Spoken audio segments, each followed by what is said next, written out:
Coming up next, why America isn't working, part 5. We're going to talk about the sickest generation. And then how the college degree has been built on a lie. We'll break it down and more next. Let's go.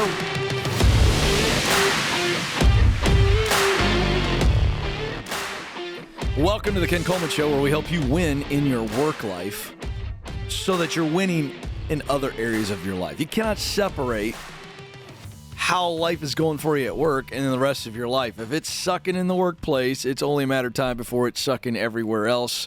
I want to help you live and work on purpose. So this is part 5 of our series, Why America Isn't Working. We're not working like we used to. Productivity on a steady decline for multiple years in a row. Unions popping up in unsuspecting industries. People switching jobs at alarming rates, trying to find a better place. Leadership mistreating people. America isn't working. We're going to take on a different angle in today's show. America isn't working because we're too sick to show up. And this health deficit, people who can't show up because they're ill, real illnesses now, and when they do show up, they're not productive because they're ill, is becoming an actual economic problem. It's a health problem first, but it's an economic problem second. 6 in 10 Americans suffer from at least one chronic health condition. Pause. Hit the brakes for a second. What? Are you kidding me? That many Americans are living with a chronic health condition? More than 1 in 5 U.S. adults live with mental illness. Now, here's a stark piece of data. I'm not picking on my friends in West Virginia and Mississippi. For full disclosure, I was born in West Virginia. But West Virginia and Mississippi have a life expectancy now lower than Mexico. This is a country that has one of the lowest life expectancies in the world. Why? Now, I must tell you this. I'm going to be honest today. I'm going to base it on the facts. It's not just my opinion. But what I'm about to say, some of these things are going to upset some people. But if somebody told me something that I was doing, whether it be personally, professionally, physically, that it was hurting me tremendously, and it was a source of a lot of my problems, and I was the actual person who could do the most about it, whether it hurt my feelings or not, I'd want to know. So that's where I'm coming from today. But one of the reasons why we are too sick to work is because we're obese. The U.S. has one of the highest rates of obesity in the advanced world, a rate that has increased from, listen to this, 15% in 1980 to 41.9% in 2020 over the 40 years. The past 40 years, we have gotten fatter and unhealthier. Now, what is obesity? By the way, obesity is different for every person. Obesity is linked to depression, heart disease, diabetes, which afflicts 13% of the U.S. population, and cost our employers an estimated $90 billion a year. So another pause. You say, Ken, why do you bring this up? Well, beyond being too sick to work, because we're so sick, and companies who pay for our insurance or subsidize our insurance, we pay for it, they subsidize it, and then lost productivity is costing companies billions of dollars a year. What do? They pass the cost on to us. So I'm going to tell you right now that a healthier America would lead to a more productive America, but even better, a less expensive America. Folks, you just sit for 1 second, just for 1 second, and process the amount of money that the American people spend on health care because we are making bad decisions taking care of our bodies. Is healthcare out of control? Yes. Separate problem, separate show. A 2020 survey from the Pentagon found that more than 75% of young Americans between the ages of 18 to 24 were unfit for military service due to health problems, and obesity was the number one problem. We're too fat to fight. What is going on? Now, I'm going to call the government out on this. I think that it's an absolute racket between our government regulators as it relates to what's healthy. I have recently gone down the rabbit hole of what ingredients are in food in Europe versus here. Go do your own research. It'll keep you up at night. Keep you up at night. It's all about profit, and that's where preservatives and everything else come in. Folks, we are being fed an actual lie, and it's killing us. The food's killing us. Here's one for you parents, by the way. Freak you out. Go do your homework on what's in your most popular cereals. Go ahead. You're poisoning your kids. Oh boy, there it is. I did it. I guess I'm never going to have a cereal sponsor, Alex, but that's okay. Let's move on from obesity to opioids and drug addictions across the board. More than 1,500 people per week die from taking some type of opioid, according to the National Center of Health Statistics. Opioid abusers are more likely to take unscheduled leaves, drop out of the workforce entirely, as well as die prematurely. And when they are in, they're drugged out of their mind, or they're in a moment of withdrawal. Now, those are just two factors. I'll go on. If you look at the amount of sugar, amount of alcohol, you look at prescription drugs, you cannot sit down and watch television or even watch something on YouTube anymore without seeing some ad for a prescription drug with a line of symptoms that could just about get anybody to pay attention. Dry mouth, itchy eyes, tummy ache. What's wrong with me? Side effects. Thank you very much. I know that. I'm getting there. The list of things that you have is what they get you on. Then you go, oh, what is that? I had itchy eyes last night. Then at the end of the commercial, they tell you, you could experience racing heart, cancer expectations, irritable bowel syndrome. Your left ear could fall off. I mean, it's like, if you've ever listened to potential side effects, it's the equivalent of playing Russian roulette. Hand me the gun. You know, and by the way, you listen to that list, it's like 2 bullets in the chamber, you know? That's pretty scary stuff. And we got to pay attention to stuff and read. So this is the solution. Some of you need to stop worrying about professional growth, and you need to be focusing on your physical growth and saying, I'm going to change my life. And I'm going to change my life by changing my health. And when I change my health, I can change my professional prospects. How are you going to be your best at work when you aren't able to give your best? America is sicker than we've ever been before. And you want to know why we're not working well? Because we're sick. Because we don't take care of ourselves. We got here by consuming whatever they tell us to consume. We don't ask any questions. We just trust who? Who are we trusting? It would be nice if we finally say, you know what? I'm going to be careful about what I eat and what I consume. I'm going to actually pay attention. Now, we also got to stop being so offended. You know, I wrestled with this idea of, do I talk about this today? Because it might offend some people. But let me tell you something. Good health is not just something that's okay and good for you. It is the only way that you are going to be your best is if you have your best health. Some we can't control. but a lot of it, we can. Wake up, America. Let's work better.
All right, I was recently on Fox News, and I stirred up a hornet's nest. They liked it so much, they wrote an entire article on it. I'll share that with you in a second because it's something you need to know, and I'm hoping we can create a little bit of a movement here. More on that in just a second. But first, the show's growing. We're having a lot of fun, doing some exciting things, and if you are enjoying the show, if it's equipping you, encouraging you, entertaining you in any way, would you help us grow? You can do that two ways. If you're watching via YouTube, give us a like, the thumbs up on the video or videos that you'll watch, subscribe to the channel, and then share a video with someone that you feel like needs it. Or, hey, just put it on social media. Talk about 2 clicks, and that all is so good for us and helps us grow, and I would be really grateful. If you're listening via your podcast app, follow us and give us a 5-star review and share as well. All right. So I was recently on Neil Cavuto's program on Fox Business, Cavuto Coast to Coast, and they were asking me about the student loan issue because if you aren't aware, I'll make you aware that come October 1, after a 3-year moratorium and a whole lot of empty promises that millions of people bought into because, gosh, they're just feeling it, and I don't blame them. They're just hoping that the government's not lying to them, that Joe Biden's not lying to them, and Joe was lying. You say, Ken, that's a little harsh. No, it isn't. He may not know what's going on. That's a fair point, but I can tell you his staff does. His staff knows that was a presidential overreach. It wasn't constitutional. I said it on this show when it first got floated. Then when he actually put it out there, I said, this is going to the Supreme Court within days. It was being challenged, and it played out exactly the way that I and others told you that it would. And it sucks because millions of people got their hopes up that they would have their student loans forgiven. And those same people, most of them, did not pay anything towards their principal over that 3 years. And this is a reality. We got to understand this. How do I know this? Because credit card debt is at an all-time high. Consumer spending has been pretty high over the last 3 years, beginning to slow down over the last 6 months as people begin to fear a recession, and also inflation's really biting them in the wallet. But let me tell you what the human condition is. The human condition is, I got more money, I'm going to spend more money. The human condition is, instead of, I just found a situation where I was saving money, I didn't have to pay my student loan, and I'm going to save that. That's not what people do. And I'm telling you, in the days and weeks and months ahead after October 1 arrives, you're going to hear a lot about this pain. And I hate that. But Ramsey Solutions is here to help. We've always been here. We're going to keep being here to help. So they had me on with Neil Cavuto's, Ashley, his co-host, sat in that day. And so they asked me about the student loan situation. And so I'm going to tell you what I said, because this is what's really going on. All of these promises to relieve student loan debt is a political promise designed to gain favor. It's not going to happen. And if it were to have gone through on any level, and now the Biden administration has floated another option to try to just get some win on this, It is grossly unfair. And I'm not a guy who says this very often because, quite frankly, life isn't fair. And I've just learned to deal with that and understand it in my own life and in my kids' life. It's not fair. So I don't spend a whole lot of time walking around going, it's not fair. I get pissed, I get hurt just like you, and then I move on. But let me tell you something. This is a political promise that is so grossly unfair, and here's why. Let's just say that the Biden plan had gone through and the Supreme Court allowed it to go through. You got people walking around, it would have been massive news. And while all these other people are celebrating, we're handing out loans to a whole new generation of kids. We're handing out loans to some parents who co-signed on these loans. We are strapping giant boulders of bone-crushing debt on people every day. It hasn't stopped. It's not going to stop. Why? Because it's big money. So, quick history lesson. You've been lied to. And it sounded really good. Here's where it started. You ready? Speed version. Federal government comes up with the Pell Grant post-World War II. And the American people go, man, this is great. Federal government's going to subsidize education for me. It was so popular, the federal government said, wait a second, we should come up with something bigger and better, and it was the student loan program. Big money. And so then they started talking to governors. They started talking to higher institutions, these presidents and boards of colleges, universities. They said, hey, let me tell you what we can do. We can give low-interest loans to the American people, backed by the federal government, to give them a leg up, to give them a chance to win life. We got to market this as the best way to be successful. And here's how that's going to benefit you. Not only are you going to get increased tuition, but we're going to take a lot of that money that we're making off of the backs of the American people. This is the federal government talking. Picture all three of them just sitting around, old fat cronies, and they got their cigars, and they're going, all right, here's what we're going to do. And we're going to send a lot of that money to you at the college and university level in the form of federal research. And oh, by the way, hey, governors, here's why you need to get behind this plan. U.S. senators, congressmen, hey, all you political, hey, you got to get behind this marketing message too. You know why? Because you're going to say you created all these jobs when people moved into these college and university towns to go to school. And it became a big, giant collusion, and they marketed it to us this way. Getting an advanced degree, a college education. You're going to make more money and have a better life. So what do you want? You want a better life, or do you want to work in the trades and sweat and get grease on your face and be a loser? That was the message. And we bought it. We bought it with reckless abandon, to the point where parents think that they are losers and their kids will be losers if they don't go to college. Except that started to change. Started to change a few years before the pandemic in 2020, and the pandemic brought it all crashing down to, wait a second, you're charging me crazy money and I'm sitting at home or trapped in my dorm room watching my professor on Zoom,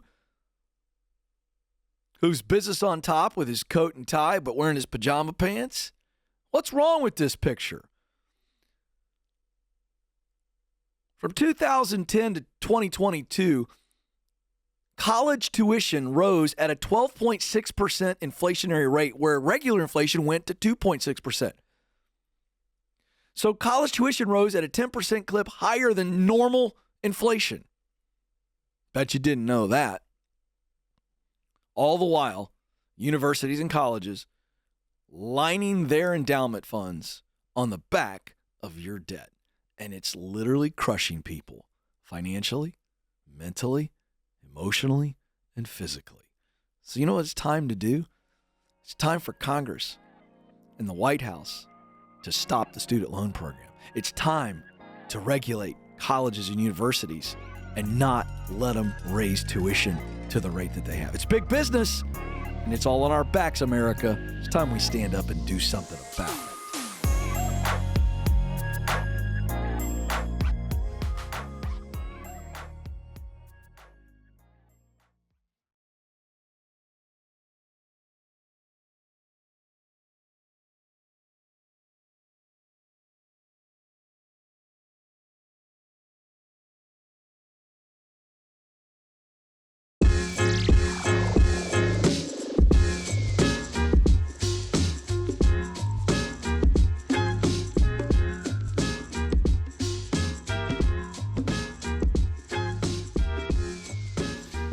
You were created to fill a unique role in your work.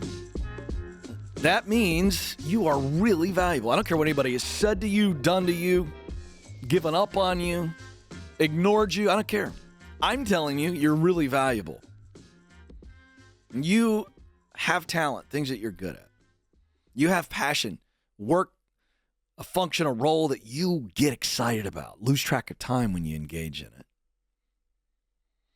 And you, as a human being, are motivated to do good things. You want to create, you want to contribute something positive to the world. This is what I know about every human being.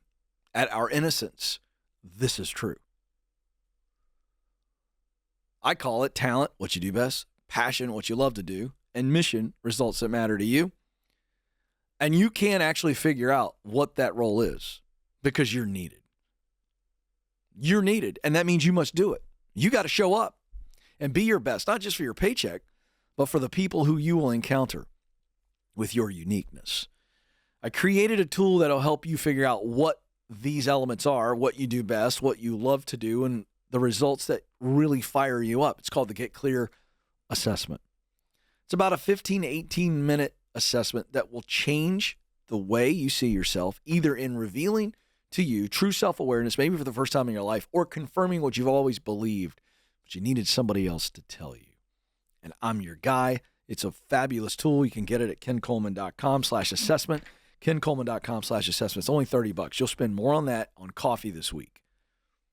Get it. Get clear, because then you'll be confident to move forward and courageous to stay with it. Let's go to Salt Lake City for a quick coaching session with Chris. Chris, you're on the Ken Coleman Show. Ken, what a pleasure. Thank you so much. It's such an honor to speak with you today. Thank you. I'll give you a little bit of background. I'll try to read or digest it as best I can. So I'm 57 years old. I'm divorced. I'm on step 2 of the baby steps. I had about $180,000 in debt. I'm down to $35,000 as of 2 years. Been working my tailbone off to do that. During around 2020, around the COVID, I was in an upper management position, a higher level management position, and lost my job. They downsized and regrouped the whole management team, so I was out because I was a higher paid management. So I had finished my master's degree, so I decided I may as well finish my PhD. It had already been accepted. So between then and March of this year, I completed my PhD in pastoral and spiritual counseling. So, nice.